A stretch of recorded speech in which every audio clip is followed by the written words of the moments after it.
Bueno, empezamos. Buenas tardes a todos y todas, y también a los que desde vuestra casa podáis estar viéndonos y escuchándonos. El lunes pasado vimos el capítulo 0, que quedamos que era esencial para la comprensión de la asignatura, porque son conceptos fundamentales que a lo largo de los diferentes temas nos vamos a encontrar. Y si no se han asimilado esos conceptos, pues es difícil seguir el curso de la comprensión de los contenidos. También el día anterior vimos la importancia que la atención tiene, ¿verdad? Y la cantidad de funciones que realiza. La atención es indispensable para la percepción, para el proceso mediante el cual asimilamos la información de nuestro entorno. La atención es esencial para el conocimiento. Imaginaos vosotros si cuando os pusierais a estudiar no prestarais atención, ¿creéis que algún contenido de lo que estáis estudiando iba a ser posible ser asimilado? Obviamente, ¿verdad? Y en general, la atención es fundamental para cualquiera de las actividades que los seres humanos llevamos a cabo en nuestra actividad cotidiana. Eso ha hecho que la atención sea un proceso psicológico muy investigado dentro del ámbito de la psicología y en la actualidad también muy investigado por la neurociencia cognitiva. Gracias a la neurociencia cognitiva conocemos el sustrato neurológico de muchos de los procesos cognitivos. ¿De acuerdo? Los autores del texto, traductores del texto, pues han dividido este tema en una serie de etapas históricas para conocer cómo se ha ido investigando el ámbito de la atención. Y el primer periodo histórico que aparece es el periodo filosófico. Y el primer autor que nos encontramos en este periodo filosófico es un filósofo español, valenciano, Luis Vives, que en 1538 escribió De Anima et Vita, y fue uno de los primeros humanistas que puso de manifiesto la importancia que tiene la investigación empírica. Este énfasis en la investigación empírica culminó en el siglo XVII cuando Francis Bacon establece un método que es el método inductivo.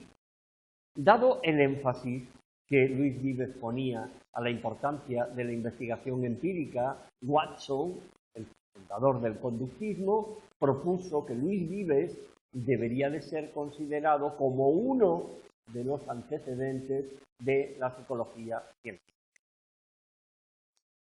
Bueno, pues Vives puso énfasis en la relación que la atención tiene con la memoria, ¿sí? Con el recuerdo de contenidos o situaciones que previamente hemos vivido.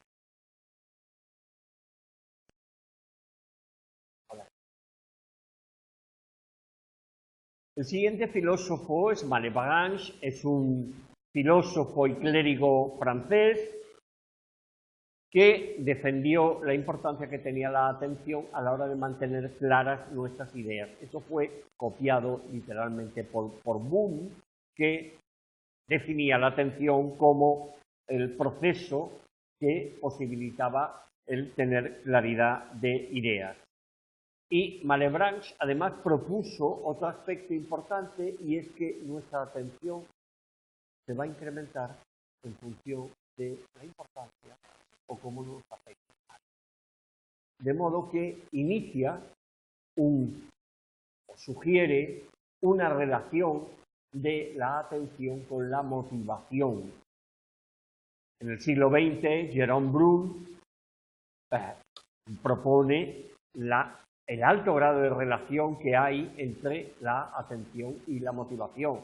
Nosotros vamos a atender aquello que realmente estemos motivados para ello, aquello que nos importe y nos parezca para nosotros relevante. El siguiente filósofo es Leibniz, que es un filósofo y matemático alemán, que fue el que creó el cálculo integral, es decir, que cuando hagáis algunas integrales, pues acordaros que fue Leibniz el que estableció el cálculo integral y propuso por primera vez la apercepción, la apercepción como el proceso psicológico que permite tomar conciencia de lo que estamos haciendo.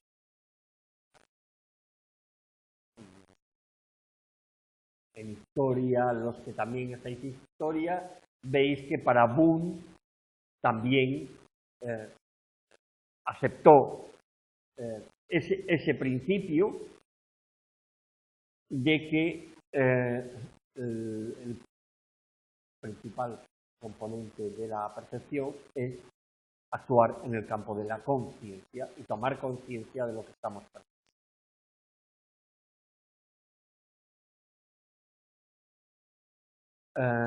También Leibniz, que aceptó Boone, es decir, que compartió Boone, fue el hecho de que el principal componente de la apercepción es la atención, ¿vale?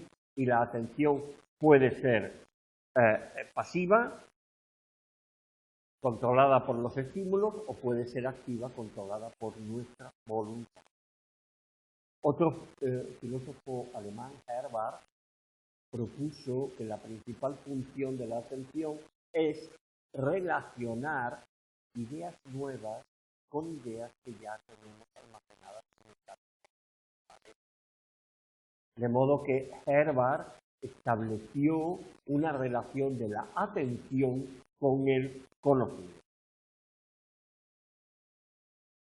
Finalmente, tenemos a un inglés, Sir William Hamilton, que en 1829 llevó a cabo los primeros trabajos para determinar la amplitud de la atención. Es decir, cuántos elementos podemos percibir simultáneamente. ¿Sí? Yo ahora estoy mirando y si en este momento me dijeran qué has percibido, pues a juicio de Hamilton, algo menos de 5 elementos de media somos los que somos capaces de atender de un modo simultáneo. Eso que fue investigado en 1829, en 1871, Jevons llegó a conclusiones similares.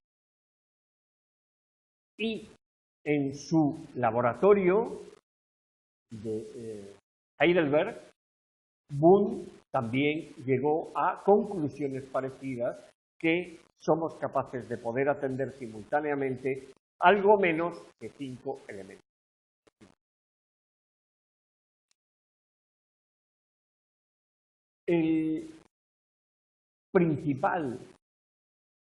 La principal aportación de este periodo filosófico es haber puesto de manifiesto la importancia que la atención tiene en la conciencia. Somos conscientes cuando atendemos, ¿vale? Porque si no lo atendemos, podemos no ser conscientes de lo que estamos percibiendo.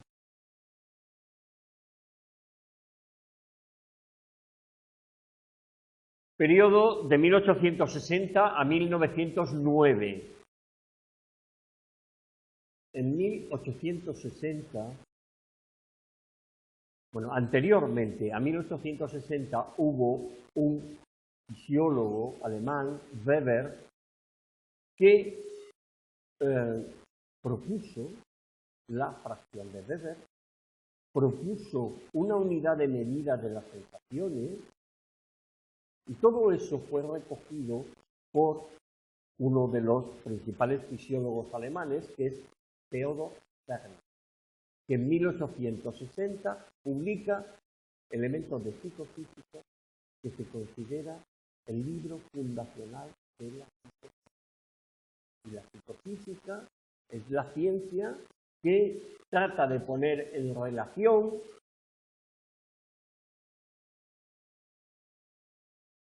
aspectos físicos, como son los estímulos, intensidades de los estímulos, con aspectos psicológicos, como son las sensaciones.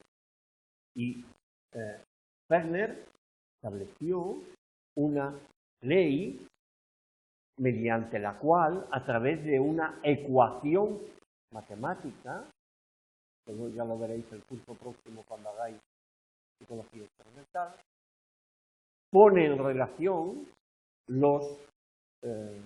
las intensidades de los estímulos con las intensidades de la.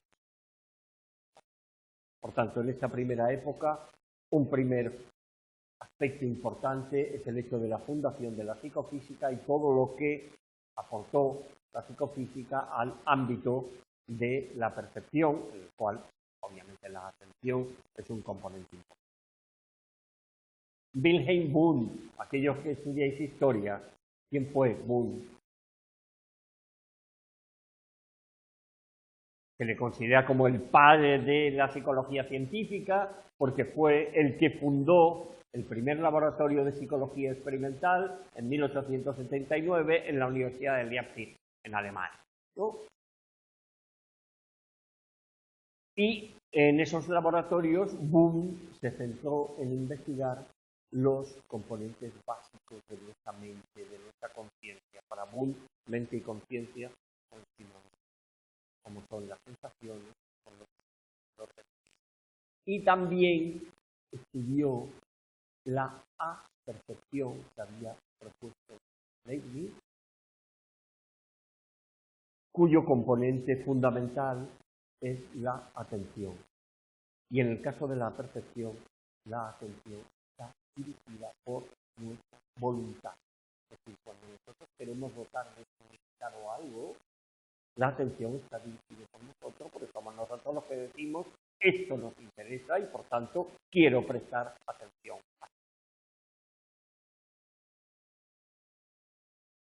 Cuando Wundt estuvo en Heidelberg, ¿quiénes de aquí hacen historia así? Yo no sé si os acordaréis que Wundt empezó su actividad docente en Heidelberg. Y allí, además de iniciar su labor docente, pues trabajó como ayudante del mayor fisiólogo de Alemania, que era Helmholtz. Y allí estuvo 17 años. Cuando en 1871 Helmholtz consigue una cátedra de fisiología en la Universidad de Berlín, Wundt se queda como cabeza visible de ese laboratorio en Heidelberg.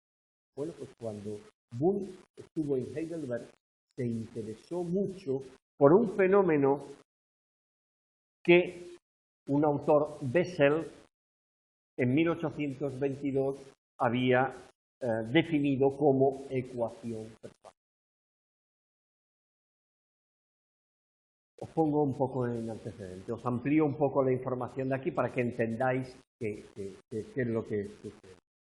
En 1796, un ayudante del laboratorio astronómico de Greenwich, en Gran Bretaña, es despedido. Y es despedido porque sus tiempos de tránsito de las estrellas o los planetas, cuando pasan el meridiano, eran un segundo más lentos que el cronómetro. Y eso fue interpretado como una muestra palpable de la incompetencia de ese ayudante, con lo cual fue. Eso llegó a oídos de Bessel, y Bessel empezó a plantearse de que no todos tenemos procesos de reacción iguales, sino que unos podemos ser más rápidos o más lentos a la hora de pulsar un botón para decir la estrella pasó por aquí, ¿vale? Y lo que hizo fue comparar los tiempos de tránsito de diferentes astrónomos y estableció lo que él denominó ecuaciones. De modo que los tiempos de tránsito de diferentes astrónomos pudieran ser comparados entre sí. ¿De acuerdo? Hola, ¿qué tal? Bueno, cuando estaba en Heidelberg, Boole construyó un aparato para medir los tiempos y fue consciente de que estaba procediendo a medir la velocidad de los procesos.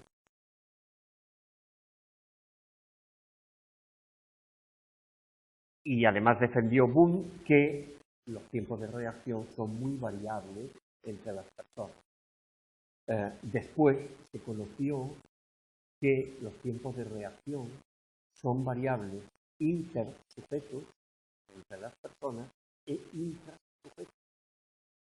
Hay un día que andamos torpones y nuestro tiempo de reacción es más lento que otros días que estamos muy vivaces, ¿vale? Por lo tanto, no somos robots y no respondemos con la misma rapidez siempre, porque nuestra respuesta pues depende de procesos cognitivos que no están siempre suficientemente ágiles a la hora de un médico holandés, Donders, en 1868 llevó a cabo investigaciones a través de un método que él denominó método sustractivo para medir la duración de los procesos mentales que median entre la presentación de un estímulo y la emisión de una respuesta por parte. Él quería conocer qué tiempo se tarda desde que a un sujeto se le presenta un estímulo hasta que el sujeto emite la respuesta. Y para tratar de ver qué tiempo tardábamos en todo este proceso, lo que hizo fue idear 3 tipos de tareas.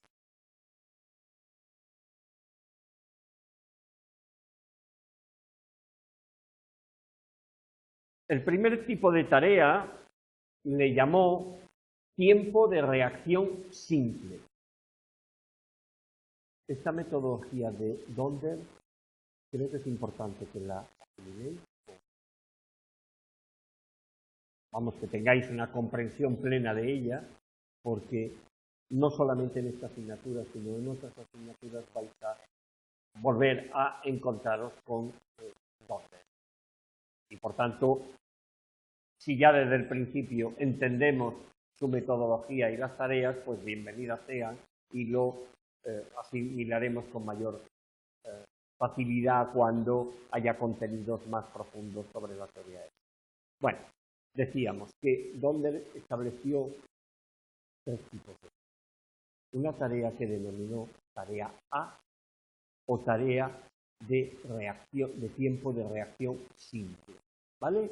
En el cual a un sujeto se le presenta un estímulo y el sujeto tiene que emitir una respuesta lo más rápidamente, ¿vale? En ese tipo de tarea, solamente el sujeto tiene que llevar a cabo un proceso y es detectar el, ¿vale? Por lo tanto, en esa tarea solamente hay un proceso de detección del. Propuso la tarea tipo B, que era tiempo de reacción de elección, en la cual al sujeto se le presenta 2 y el sujeto ha de emitir 2 respuestas, una distinta para cada uno.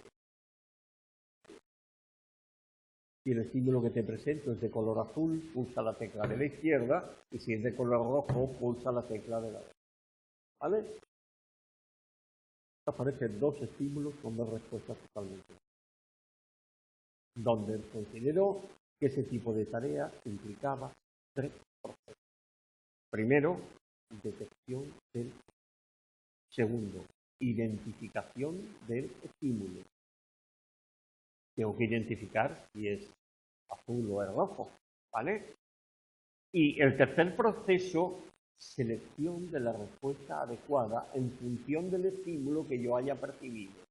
Y eso implica que voluntariamente yo voy a decidir si responder de un modo o responder de otro. Y un tercer tipo de tareas que ideó Donders fue la tarea tipo C o tarea que aquí pone, exacto, go, no go, responder o no responda, ¿de acuerdo? En la cual al sujeto se le presenta un solo estímulo, perdón, al sujeto se le presentan dos estímulos, pero solamente ha de responder a uno de ellos, ¿de acuerdo? Y en ese tipo de tareas, pues los procesos son detección del estímulo e identificación del estímulo. Tengo que detectarlo y tengo que identificar si es un estímulo al cual tengo que responder o un estímulo al cual no tengo que responder. ¿De acuerdo? Donders estableció el método sustractivo. Imaginaos que en una tarea tipo C, un sujeto, uno de vosotros que hubiera estado como sujeto experimental, tarda 750 milisegundos en llevar a cabo. ¿De acuerdo? Y en la tarea, eso es la tarea B, ¿vale? Y en la tarea C ha tardado 500 milisegundos. ¿Qué significa?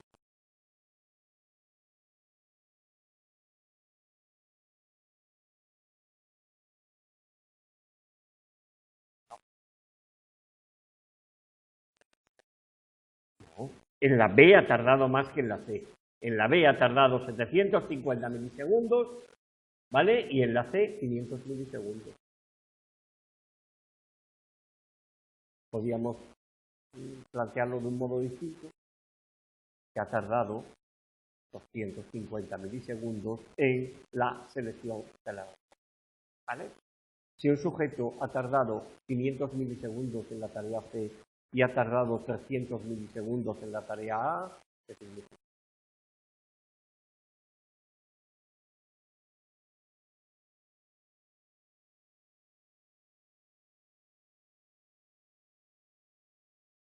El sujeto ha tardado 200 milisegundos en la tarea de identificación del estímulo, ¿vale? Tarea A, solamente detección del estímulo. Tarea C, detección del estímulo e identificación del estímulo. Tarea B, detección del estímulo, identificación del estímulo y selección de la respuesta. ¿De acuerdo? El método de sustractivo de Donders lo que hizo fue restar los tiempos de reacción de cada una de esas tareas, considerando que la diferencia era lo que el sujeto tardaba en cada uno de esos procesos. ¿Entendéis? ¿Habéis entendido todos y todas?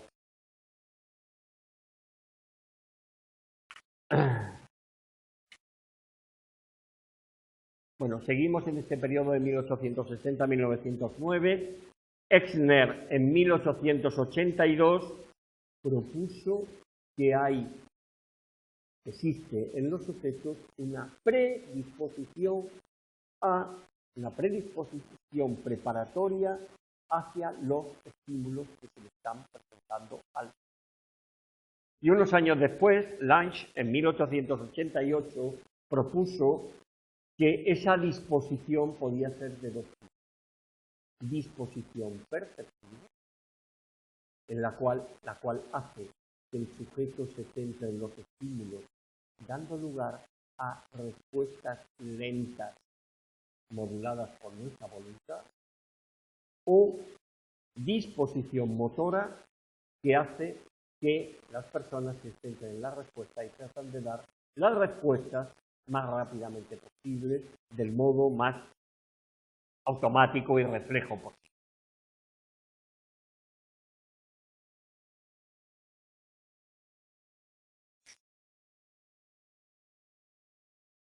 Merkel, en 1885, demuestra por primera vez que el tiempo de reacción crece linealmente en función de las alternativas de estímulos. Es decir, cuando en una tarea haya cuanto más estímulos o más respuestas tenga que dar el sujeto, el tiempo de reacción va a crecer linealmente.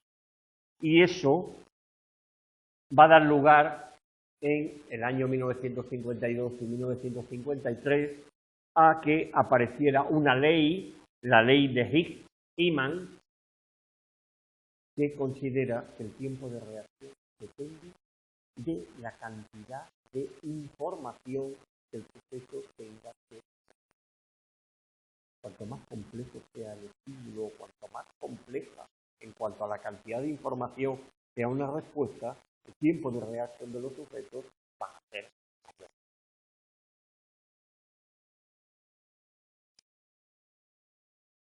mayor.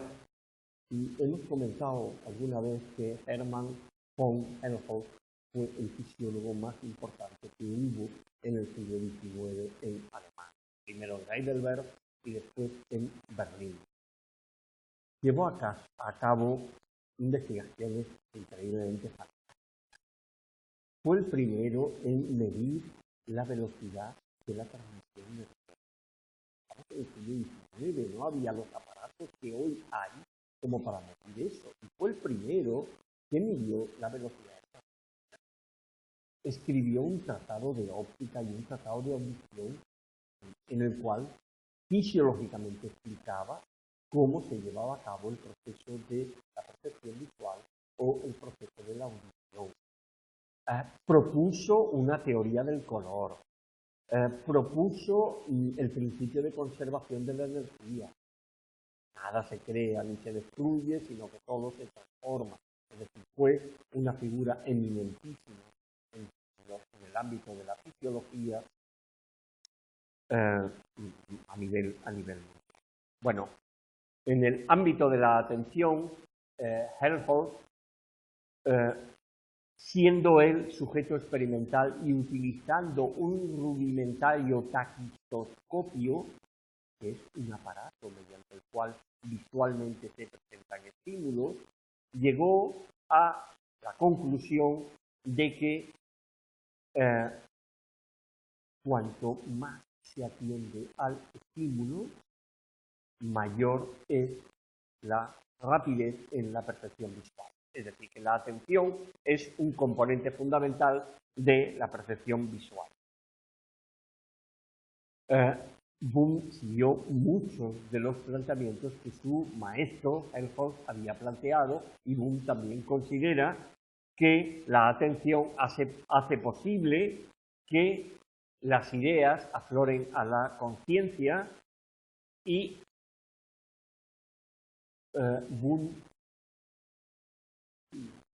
tomando los planteamientos que había llevado a cabo Helmholtz, consideró que la atención es como una especie de foco, como una linterna, ¿vale?, que ilumina aquello que queremos hacer, ¿vale? Y ese foco puede ser agrandado o puede ser achicado en función de nuestra voluntad. Yo puedo tener un foco amplio y mirar a los que estáis aquí en la clase a ambos lados. O puedo achicar el foco y centrarme en alguno de vosotros en concreto. ¿De acuerdo? Esa idea de la atención como foco ya había sido planteado por Helmholtz, pero además Helmholtz había planteado otro aspecto que dentro de los conceptos del tema anterior lo mismo. Y es que propuso que el foco de la atención puede no coincidir con el lugar al cual atendemos. Acordaos lo que estuvisteis el lunes aquí en clase, que planteábamos que yo podía estar focalizando mi atención al frente y estar pendiente pues de dos alumnos que estaban cuchicheando en un lateral del aula, ¿vale? Y acordaros que eso se denominaba atención abierta, cuando coincide el foco con el lugar al cual pretendemos atender, o atención encubierta, cuando no coincide el foco de nuestra atención visual con lo que realmente queremos. Los que hacéis historia os acordaréis de Oswald Kulpe, un discípulo de Boone, que se fue a la escuela de Würzburgo, ¿vale? Y propone que en la atención del sujeto, la atención que manifiesta una persona, una fecha fundamental son las características de la tarea. De modo que considera que la tarea que una persona está llevando a cabo determina los procesos cognitivos que lleva a cabo con el fin de desempeñar del mejor modo posible esa tarea. Por tanto, es la tarea la que determina en qué me tengo que fijar de los estímulos a la hora de llevar a cabo una respuesta adecuada de lo que estoy llevando a cabo.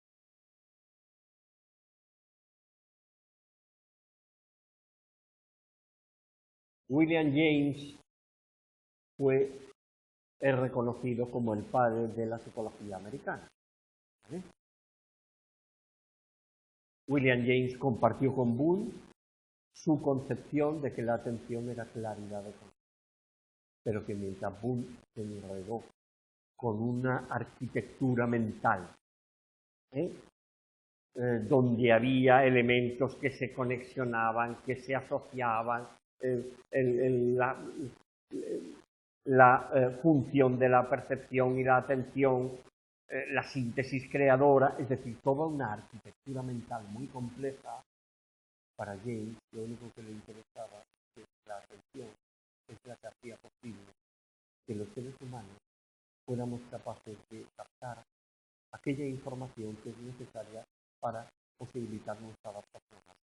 Es decir, la finalidad primordial de todo organismo es poder adaptarse al medio. Y la atención hacía posible eso. James además consideró que la atención puede estar dirigida a objetos físicos y le llamó atención sensorial, pero puede estar dirigida a ideas o a contenidos mentales. Cuando vosotros estáis estudiando y leéis algo y decís, caray, pero si esto me enlaza con, ¿vale? Estáis prestando atención a contenidos. Y a ese tipo de atención él le llamó atención intelectual. James, además de ser el fundador de la psicología americana, fue el primer profesor de psicología en América y él elaboró un libro de psicología para sus alumnos, que era Elementos de Psicología, que lo publicó en 1890, ¿vale? Y en él explicó que puede haber distintos tipos de atención. La atención puede ser inmediata o la atención puede ser demorada. Imaginaos que sucede algo y cuando llegáis a vuestra casa dices, ¿cómo es que no he prestado atención? Mira lo que... Y eso puede ser la atención demorada. Que la atención puede ser pasiva, puramente refleja, dirigida por los estímulos, o que la atención puede ser activa porque está dirigida por nuestra voluntad. Eso dentro de los conceptos que manejamos el día anterior, todas esas distinciones de la atención los podemos. James además concede muchas más funciones a la atención de lo que hacía Boone, porque él considera que la atención nos permite percibir, nos permite comprender, nos permite discriminar, es decir, diferenciar, nos permite recordar y además nos ayuda a que nuestras reacciones sean mucho más rápidas. Que nuestro tiempo de reacción sea mucho más. James defiende que aquellos estímulos, aquellos contenidos a los cuales hayamos prestado atención, van a entrar a formar parte de nuestro conocimiento y por tanto lo vamos a tener almacenado en nuestra mente. Y a una conclusión parecida llegó años después Pillsbury en 1908, que defendía que la retención, es decir, la memoria, dependía del grado de atención que hayamos dedicado durante el aprendizaje. Esto podría servir un poco como llamada de alerta de que si estamos estudiando, prestamos atención a los contenidos que intentamos asimilar, no hacemos que nuestra mente divague acerca de la última fiesta del domingo o la excursión que el próximo sábado vamos a llevar a cabo, ¿vale? Porque nuestra atención no estará focalizado en esos contenidos y difícilmente va a ser posible que se puedan asimilar. Bueno, aquí aparece algo que no tiene que ver mucho con la atención, pero bueno, por terminar con James, dice que James defendió la teoría ideomotora de la acción, que dice que toda acción ha sido antes pensada. No hacemos acciones en vacío, sino que cuando hacemos algo es porque previamente ha habido una idea de llevar a cabo.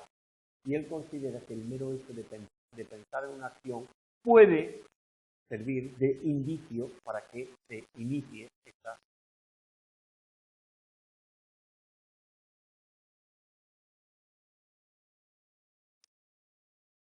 El siguiente periodo va desde 1910 hasta 1949.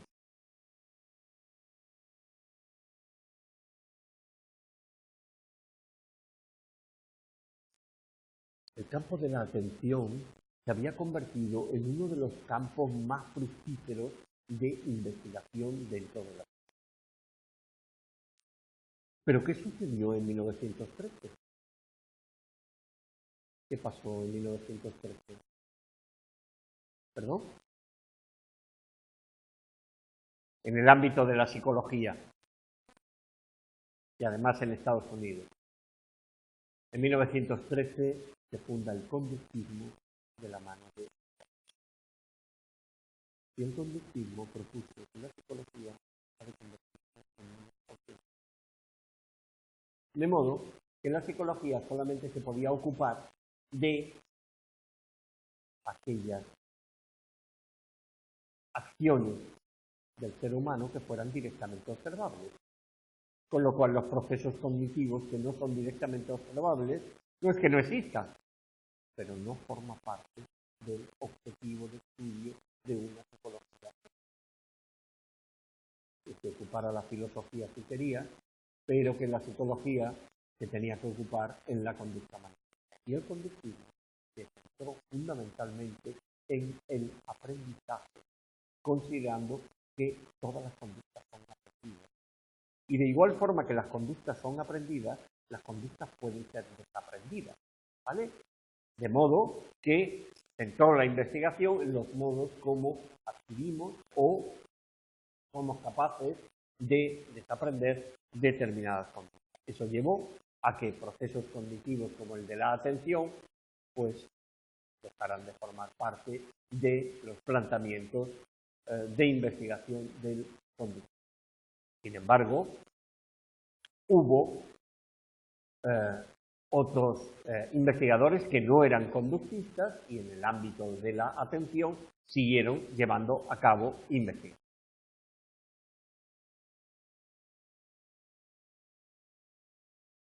Yersil, en 1927, fue el primero que investigó lo que en la actualidad se denomina disposición mental.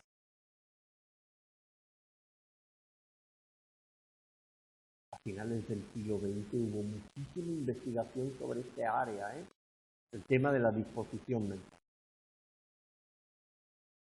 Yersil lo que hizo a sus sujetos era presentarle listas de 25 números en los cuales los sujetos tenían que sumar 6 y otras listas en las cuales tenían que restar 6. ¿Vale? Y entonces los sujetos, cuando solamente los 25 números tenían que sumar 6, pues más o menos se desenvolvían en ellas, o cuando tenían que restar 3 a esos números, la resta de 3 costaba más tiempo, pero los sujetos podían llevarla a cabo en un tiempo medianamente rápido. Pero Yerkes lo que hizo fue, en una misma tarea,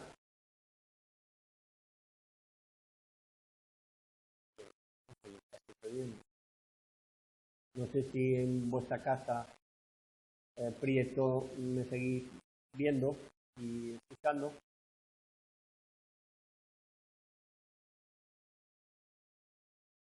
Bueno, no sé si ha habido dificultad a la hora de...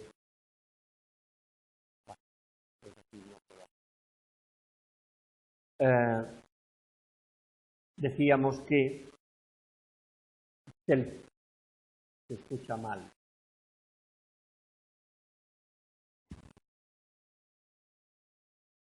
Pero peor de lo que se escuchaba antes.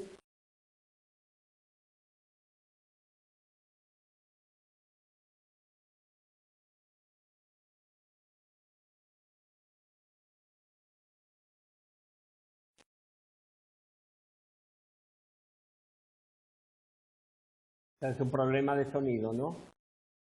Bueno, voy a ponerlo a tope, a ver si así se escucha mejor, ¿de acuerdo?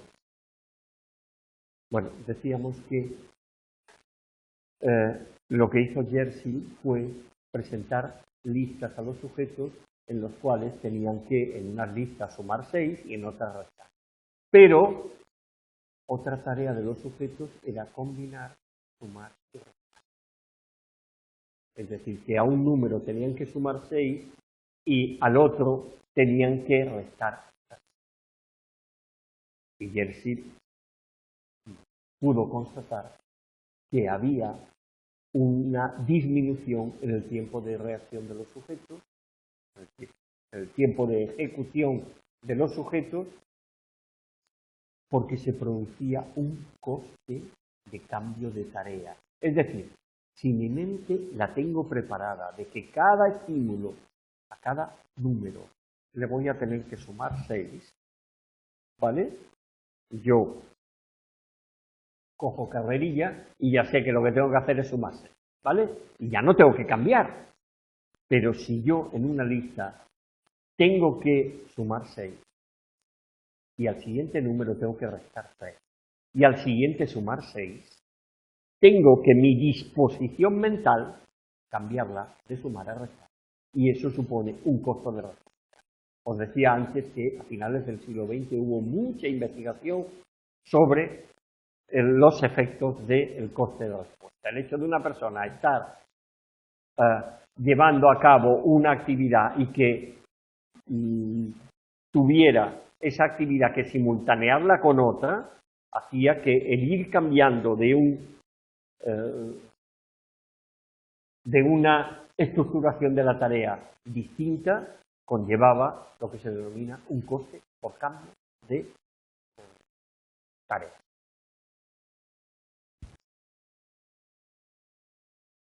Telford en 1931 propone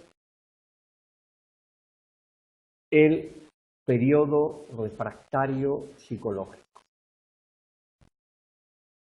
Y ese fenómeno aparece cuando dentro de un experimento a un sujeto se le presenta un estímulo al cual tiene que dar una respuesta y antes de que haya terminado de dar la respuesta se presenta otro estímulo al cual también tiene que dar una respuesta. ¿De acuerdo?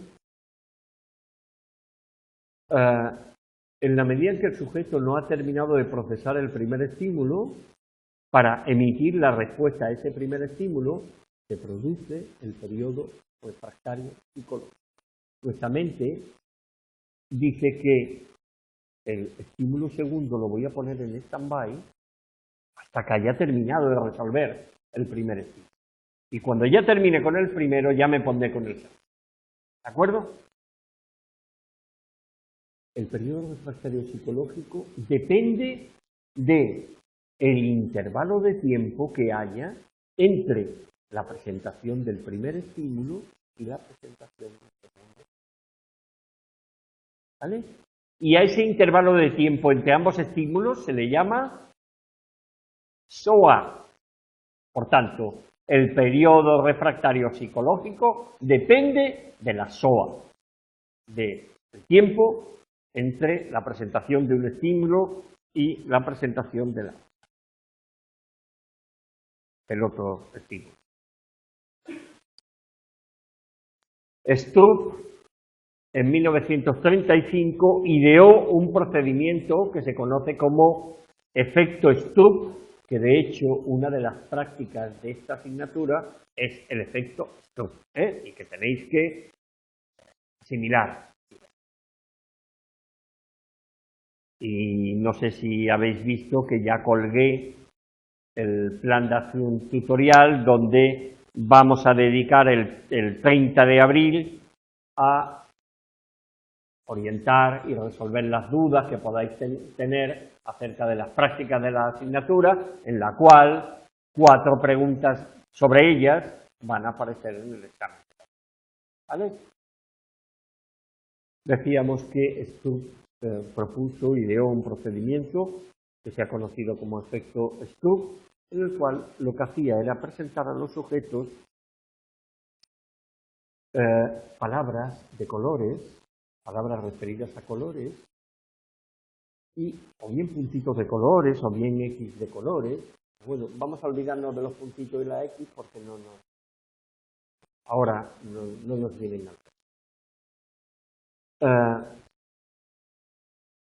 La tarea por parte de los sujetos en esas palabras de colores que estaban escritas con diferentes colores, la tarea de los sujetos era decir el color con el cual estaba escrita la palabra. De modo que si yo como sujeto experimental me encontraba la palabra verde y verde estaba escrito con tinta verde, no me causaba ningún problema. Yo decía verde. Pero si aparecía la palabra verde, pero estaba escrita con tinta azul, a mí me generaba más como sujeto experimental, y mi tiempo de respuesta, de decir azul a una palabra verde, me costaba más que cuando había congruencia entre la palabra y el color en el cual estaba escrita.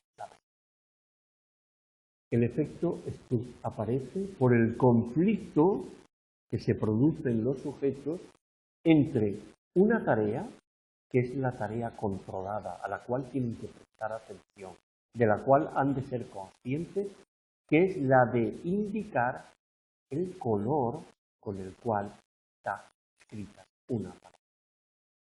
Y ese procesamiento controlado colisiona con un procesamiento automático, que es la lectura de la palabra.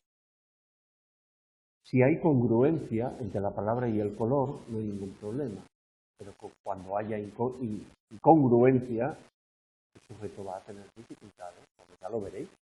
Si lleváis a cabo con alguien de vuestro entorno el procedimiento Stroop, pues ya veréis cómo van a tener bastante más dificultades a la hora de leer las palabras en distintos colores que no decir los colores de determinados cuadritos o X de colores. ¿De acuerdo? Con posterioridad se han descubierto más efectos Stroop. Han aparecido efectos Stroop numéricos o efectos Stroop espaciales. De ahí que al efecto Stroop ideado por Stroop se le denomine Stroop clásico. ¿Vale? De modo que cuando hablamos de Stroop clásico hace referencia a el procedimiento ideado por Stroop acerca de las letras escritas en colores distintos. Bueno, vamos a iniciar este siguiente periodo, que es el periodo que va desde 1950 hasta 1974. ¿Sabéis alguno de vosotros o vosotras qué sucedió en 1950? En el ámbito de la psicología,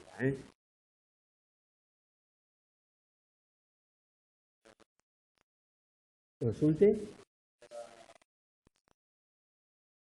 aparece, más que resurgir, pues aparece por primera vez la revolución cognitiva, en la cual todos los procesos cognitivos que habían sido marginados por el conductismo se convierte en la principal fuerza psicológica a nivel mundial, y en 1950 empieza a decrecer su fuerza porque emerge la psicología cognitiva, en la cual pone de manifiesto la importancia que en el ser humano tienen los procesos cognitivos.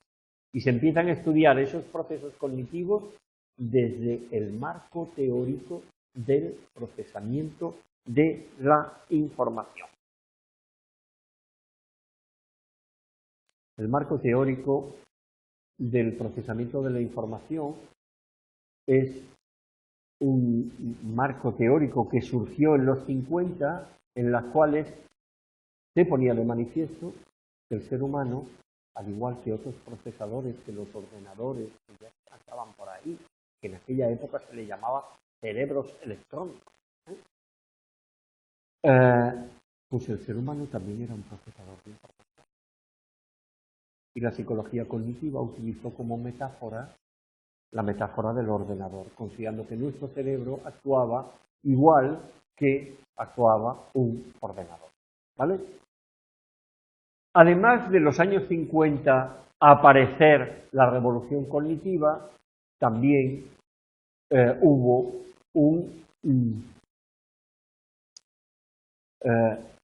una tendencia manifiesta a que la psicología no se quedara en las universidades, que la psicología no se quedara en las teorías que aparecían en los libros, sino que la psicología había de ser práctica.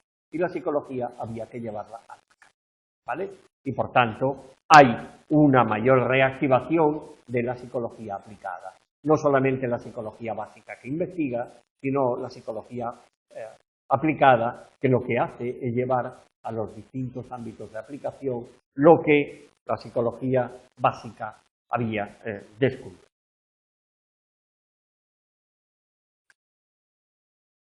Bueno, dentro de ese ámbito aplicado, aquí nos pone como ejemplo de la relación entre la investigación en atención y la aplicabilidad de esos descubrimientos, los trabajos que llevó a cabo McWorth en 1950.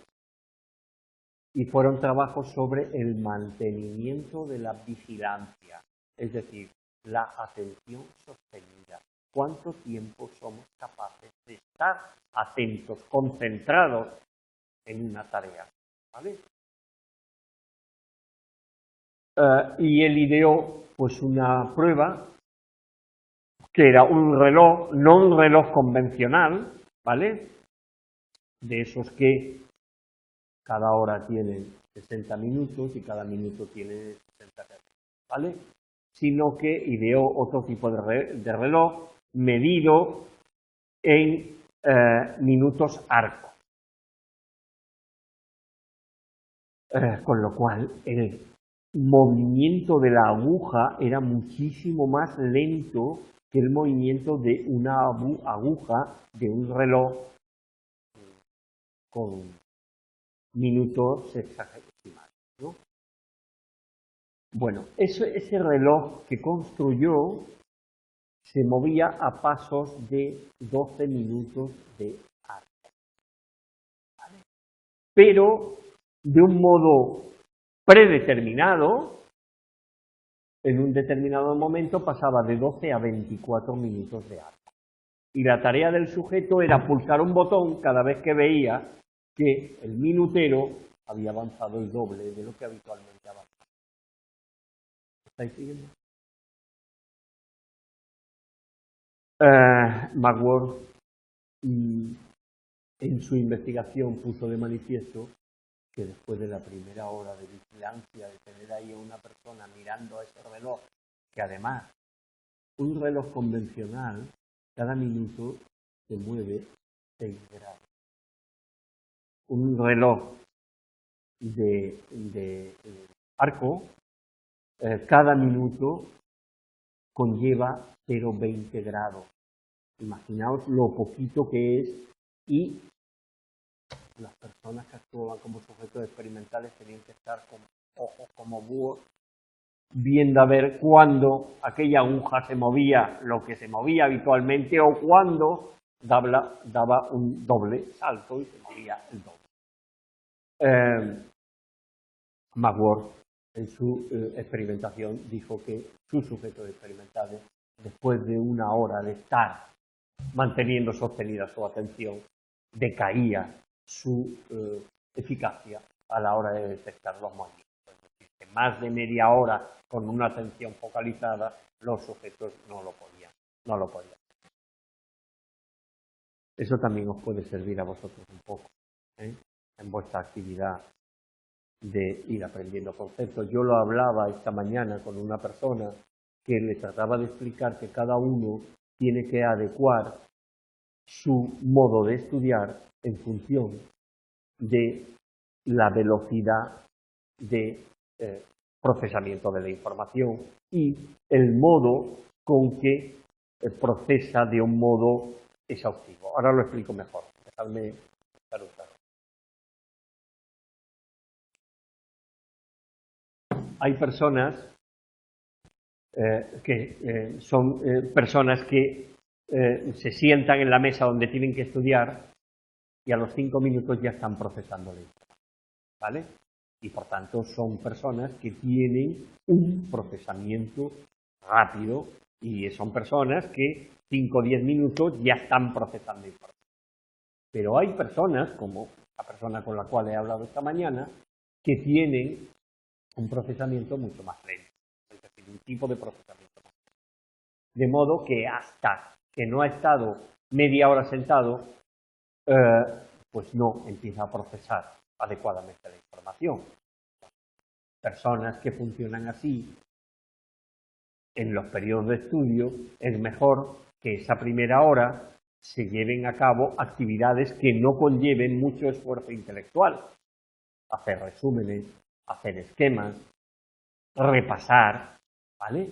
Y ya cuando la máquina de pensar está engrasada y ya está a pleno rendimiento, pues ponerse a estudiar y a seguir. Yo no sé por qué.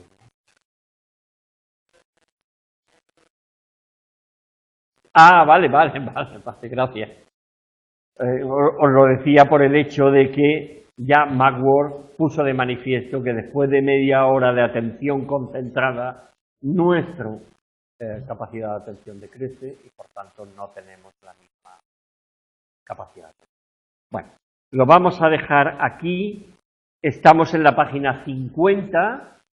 El próximo día terminaremos este tema y empezaremos a ver el tema siguiente. ¿De acuerdo? Es decir, que a pesar de que hay un cronograma acerca de los temas que vamos a ir viendo, los distintos días que nos veamos, vamos a ir avanzando. ¿De acuerdo? Si coincide que hemos terminado un tema, bienvenido sea. Si no, el próximo lunes pues continuamos donde nos hemos quedado y seguimos avanzando en la adquisición de los contenidos fundamentales de esta asignatura. ¿De acuerdo? Pues venga, hasta el lunes próximo.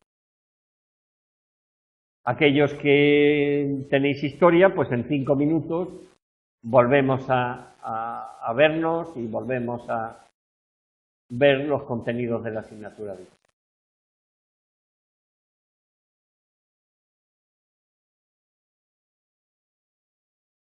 Bueno, gracias a vosotros también, los que estáis en casa.